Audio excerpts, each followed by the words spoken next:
Hi friends, welcome to அம்மி and Bommi kitchens. இன்றைக்கி night dinner பார்த்திங்கன்னா சாம்பார் வைக்கலான்னு சொல்லிவிட்டு அதுக்கான வேலைப்பாடு நடந்துகிட்டு இருக்குது. வெங்காயம் தக்காளி நல்லா கட் பண்ணி அதில் சேர்த்தாச்சு குக்கரில். அது கூடவே சாம்பார் பருப்பு கொஞ்சம் போல் சேர்த்துக்கிட்டேன். இது நைட்டு டின்னருக்கு சாப்பிட்டுட்டு அப்படியே சகருக்கும் நம்ம வச்சுக்கலாம் அப்படின்னு சொல்லிட்டு கொஞ்சம் எக்ஸ்ட்ராவே வச்சிட்ருக்கேன். இது ஸ்டாஃப்க்குமே நம்ம கொடுத்து விடணும் கொஞ்சம், அதனால் அளவு கொஞ்சம் அதிகப்படுத்திக்கிட்டேன். இப்போ சாம்பார் பருப்பு நம்ம இதில் சேர்த்துட்டோம். இதுலேயே கொஞ்சம் போல் தண்ணி விட்டுட்டு நம்ம இதை வேக வச்சுருவோம். 4 பல் பூண்டு சேர்த்துருக்கேன். பூண்டு நான் எப்போயுமே சாம்பார் வேகும் போதுமே அந்த பருப்பு வேகும் போதுமே போடுவேன். சாம்பார் தாளிக்கும் போதுமே தட்டி சேர்த்துக்கிடுவேன். அப்போ தான் அந்த வாசம் சூப்பராக இருக்கும். பூண்டு உடம்புக்குமே ரொம்ப நல்லதும் கூட. இதில் பெருங்காய கட்டி ஒரு துண்டு போட்டுக்கிட்டேன். மஞ்சத்தூள் கொஞ்சம் சேர்த்துக்கிட்டேன். இது சாம்பார் அப்படின்னாலே பார்த்திங்கன்னா தோசை சாப்பாடுன்னு எல்லாத்துக்குமே நம்ம யூஸ் பண்ணிக்கலாம். இன்றைக்கி நைட்டு தோசை தான் ரெடி பண்ணணும்னு நினச்சிட்ருக்கேன். உப்பு சேர்த்து கருவேப்பிலை கொத்தமல்லி சேர்த்துட்டு கொஞ்சம் போல் புளி சேர்த்துட்டு க்ளோஸ் பண்ணி வச்சுட்டேன். இது ஒரு 4-5 விசில் வரட்டும். அதுக்கு நடுவில் பார்த்திங்கன்னா சட்னி ரெடி பண்ணிடலாம் அப்படின்னு சொல்லிட்டு. எங்கள் வீட்டில் தோசை செய்கிறோம் அப்படின்னாலே கம்பல்சரி சட்னி கேட்பாங்க ஹஸ்பண்ட். பசங்களுக்குமே சட்னி இல்லாமல் தோசை இறங்காது. ஸோ அதனால் கடகடன்னு தேங்காய் ஃபுல்லாக கட் பண்ணிவிட்டு அதுலேயே ஒரு 4 பச்சை மிளகாவை போட்டுட்டு உடச்ச கடலையுமே போட்டு எடுத்தாச்சு. இதுலேயே உப்பு கொஞ்சம் சேர்த்துட்டு இதை நல்லா அரைச்சி எடுத்துகிட்டு வந்துட போகிறேன். அதுக்கப்புறமா நம்ம சட்னியை தாளிச்சிக்கலாம். இப்போ அரைச்சி கொண்டு வந்துடுறேன். அதுக்குள்ளே நம்ம சட்னியை தாளிச்சிக்கலாம். அதுக்காக எண்ணெய் ஊற்றிட்டேன். கடுகு சேர்த்துக்கலாம். கடுகு நல்லா பொரிஞ்சு வந்ததும் கருவேப்பிலையும் கொஞ்சம் கொத்தமல்லியும் சேர்த்துட்டேன்.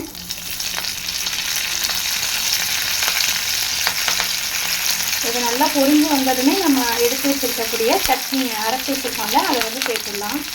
கடலை போட்டு நான் ஆல்ரெடி அரைச்சி ரெடியாக எடுத்து வச்சுருக்கேன். ஸோ அதை இப்போ இதில் ஊற்ற போகிறேன்.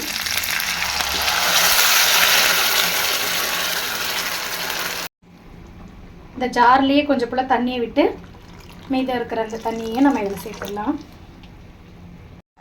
சட்னி சூப்பராக ரெடி ஆகிடுச்சு. நம்ம ஸ்டாஃப்க்கும் சேர்த்து தான் இன்றைக்கி நம்ம டிஃபன் ரெடி பண்ணிகிட்ருக்கோம், நைட்டுக்கான டிஃபனு. ஸோ தோசை தான் ஊற்ற போகிறேன். சாம்பார் ரெடி பண்ணியாச்சு, ஆல்ரெடி கொதிச்சிட்ருக்கு. இப்போ சட்னியும் ரெடி ஆகிடுச்சு.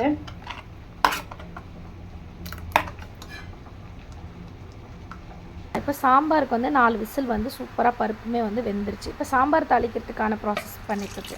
இப்போ ஒரு கடாய் எடுத்துக்கிட்டு அந்த கடாயில் எண்ணெய் ஊற்றியாச்சு. அதில் கொஞ்சம் போல் கடுகு போட்டு இதுலேயுமே தாளிக்க போகிறேன். இது கொஞ்சம் டிஃப்ரெண்ட்டாக இருக்கும் சாம்பார். இது மாதிரி நீங்கள் ட்ரை பண்ணியிருக்கீங்களா எனக்கு தெரியல. ட்ரை பண்ணியிருந்தீங்கன்னா மறக்காமல் கமெண்ட்டில் சொல்லுங்கள். எங்கள் வீட்டு சாம்பார் எப்போயுமே நான் இப்படி தான் ஸ்பெஷலாக பண்ணுவேன். நான் பூண்டு தட்டி எடுத்து வச்சுருந்தேன். அந்த பூண்டையுமே இந்த எண்ணெயில் போட்டுட்டேன். நல்லா பொரிஞ்சு வந்துட்டுருக்கு. இது கூடவே கொஞ்சம் போல் கருவேப்பிலை. இது கருவேப்பிலை நான் தாளிக்கும் போது மட்டும் சேர்த்துக்கிடுவேன். கொத்தமல்லி லாஸ்ட்டாக ஃபைனலாக கொதிக்கும் போது அதில் நான் போட்டுக்கிடுவேன். இப்போ இதில் நான் கத்திரிக்காவையும் முருங்கைக்காவையும் சேர்க்க போகிறேன் இந்த சாம்பாருக்கு. ஸோ கத்திரிக்காய் சாம்பாருக்கு எப்போயுமே நம்ம நறுக்கிற பதத்துக்கு நான் நறுக்கி எடுத்து வச்சுட்டேன். ஸோ அதை சேர்த்து நல்லா தாளிச்சிட்ருக்கேன். அது கூடவே இப்போ முருங்கைக்காவையும் நல்லா அலசி கட் பண்ணி எடுத்து வச்சுட்டேன். அதையுமே சேர்த்துக்கிறேன். இதில் நம்ம மசாலா ஐட்டம்ஸ் எல்லாம் சேர்க்க போகிறோம். சாம்பார் பொடி கொஞ்சம் போல். அதுக்கப்புறமா இது எல்லாமே குத்து மதிப்பாக போடுறது தான். டேபிள் ஸ்பூன் கணக்கெலாம் இல்லை. எப்போயுமே அப்படி தூக்கி போடுவோம்ல, அந்த மாதிரி குத்து மதிப்பாக போடுறது தான். கொஞ்சம் போல் மஞ்சள் தூள், அதுக்கப்புறமா குழம்பு மிளகாய் தூள் கொஞ்சம் போல், அதுக்கப்புறம் மல்லித்தூள் கொஞ்சம். இதுலேயே தேவைப்படுற அளவுக்கு உப்பு சேர்த்து நல்லா கலந்து விட்டுக்கணும். இப்போது குழம்பு மிளகாய் தூளும் போடணும், தனி மிளகாய் தூளும் போடணும். அது ரெண்டுமே சேர்க்கணும். அப்போ தான் நல்லா டேஸ்ட்டாக இருக்கும். இப்போ இது எல்லாமே சேர்த்துட்ட பிறகு நல்லா ஒரு மிக்ஸ் பண்ணி கொடுத்துக்கணும். இது ஃபஸ்ட்டு நம்ம ஃபஸ்ட்டு நல்லா வறுத்துக்கணும். நல்லா அந்த எண்ணெயிலேயே இது நல்லா தொக்கு மாதிரி ஃபஸ்ட்டு செஞ்சுக்கணும். அதுக்கப்புறம் தான் நான் சாம்பார் பருப்பு எடுத்து ஊற்றுவேன். இதுக்கு மேலே ஒரு 2 கரண்டி அளவுக்கு எண்ணெய் ஊற்றி இதை ஃபுல்லாக நல்லா வறுத்து எடுத்துக்கிறேங்க. பாருங்கள், இந்த மாதிரி நல்லா வறுக்கணும். அந்த மசாலாவோட அந்த எண்ணெய் அப்படியே இந்த காய்கறிகளுக்குள்ளே அப்படியே இறங்கும். நல்லா சூப்பராக இருக்கும், நல்லா வாசமாகவும் இருக்கும். இது நீங்கள் ஒன்ஸ் ட்ரை பண்ணிங்க அப்படின்னா கண்டினியூஸாக நீங்கள் இப்படி தான் சாம்பார் இனிமேல் ரெடி பண்ணுவீங்க. இப்படி நல்லா இது பண்ணிக்கோங்க, நல்லா வறுத்து எடுத்துக்கோங்க. இது உப்பு கொஞ்சம் சேர்த்து நம்ம வதக்கும் போது இன்னும் நல்லா சூப்பராக நமக்கு அந்த தொக்கு பதத்துக்கு வரும். இது வேகிற அளவுக்கு கொஞ்சமாக தண்ணி ஊற்றிக்கோங்க.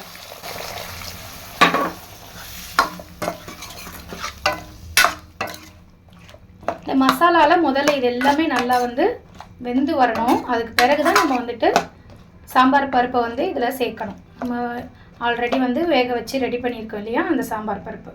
பருப்பு வந்து சூப்பராக வந்திருக்கு பாருங்கள். இப்போ இதை நல்லா அது வெந்துட்ட உடனே நம்ம இதை வந்து சேர்த்துக்கணும்.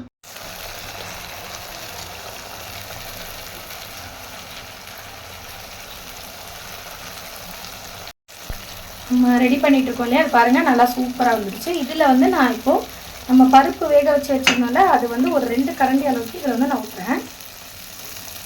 இது ஏன்னு கேட்டால் அந்த இதோடு சேர்ந்து அந்த மசாலாவோடு சேர்ந்து அந்த பருப்பும் வந்துட்டு நல்லா வந்து குக் ஆகணும். ரொம்ப சூப்பரான டேஸ்ட்டு கொடுக்கும் இது உங்களுக்கு. இது மெனக்கெட்டு ஒரு 5 நிமிஷம் நீங்கள் தனியாக குக் பண்ணிவிட்டு அதுக்கப்புறம் நீங்கள் அந்த சாம்பார் பருப்பு முழுசாக சேர்த்திங்கன்னா உங்களுக்கே தெரியும் டேஸ்ட்டு ரொம்ப அட்டகாசமாக செம்மையாக இருக்கும். ட்ரை பண்ணி பார்த்துட்டு எப்படி வந்ததுன்னு கமெண்ட்டில் மறக்காமல் சொல்லுங்கள். நல்லா வந்து குக் ஆகிட்டுருக்கு பாருங்கள். அந்த பருப்போடு சேர்ந்து நம்ம போட்ட அந்த சாம்பார் பொடி, மசாலா, கத்திரிக்காய், முருங்கைக்காய் எல்லாமே வந்து சூப்பராக வந்து குக் ஆகிட்டுருக்கு.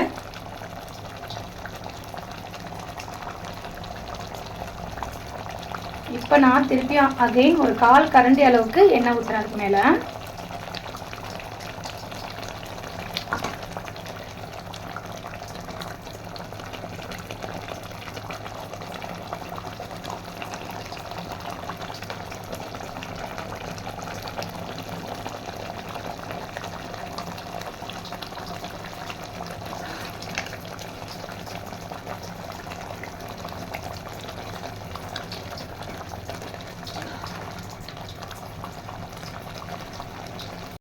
இப்போ நல்லாவே வெந்து வந்துருச்சு பாருங்கள்.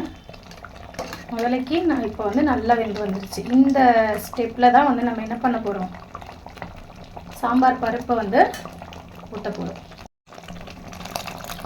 நம்ம எடுத்து வச்சுருந்த சாம்பார் பருப்பை இதில் சேர்த்துட்டோம். அவ்வளோதான். இப்போ இது வந்துட்டு ஒரு கொதி வந்துச்சுனாலே போதுமானது. கரெக்டாக நமக்கு வந்துட்டு சாம்பார் வந்து பக்குவமாக அழகாக கிடச்சிரும். இது வந்து ஒரு கொதி வர அளவுக்கு நம்ம வெயிட் பண்ணலாம். சாம்பார் நல்லாவே கொதி வந்துருச்சு. இப்போ இதுக்கு மேலே கருவேப்பிலையும் கொத்தமல்லியும் தூவி ஆஃப் பண்ணிட போகிறேன். கொத்தமல்லியை லாஸ்ட்டாக தான் தூவியிருக்கேன் பார்த்தீங்களா. இப்போ வந்து தோசை ஊற்ற ஸ்டார்ட் பண்ணியாச்சு. ஸ்டாஃப்ஸ் வந்து ஷாப் வந்து க்ளோஸ் பண்ணிட்டாங்க.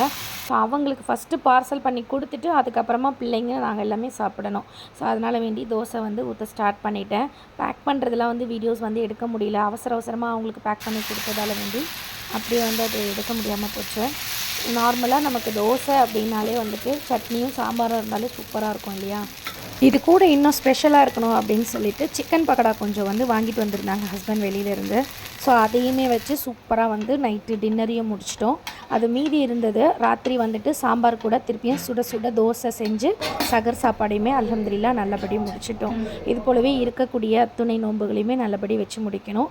இவ்வளோ நேரம் நீங்கள் பொறுமையாக வாட்ச் பண்ணியிருக்கீங்க இந்த வீடியோவை. ரொம்ப ரொம்ப தேங்க்ஸ் சொல்லிக்கிறேன். சப்ஸ்கிரைப் பண்ணாமல் யாராவது வாட்ச் பண்ணுறீங்க அப்படின்னா சப்ஸ்கிரைப் பண்ணிவிட்டு நம்மளுடைய சேனலை தொடர்ந்து வாட்ச் பண்ணுங்கள்.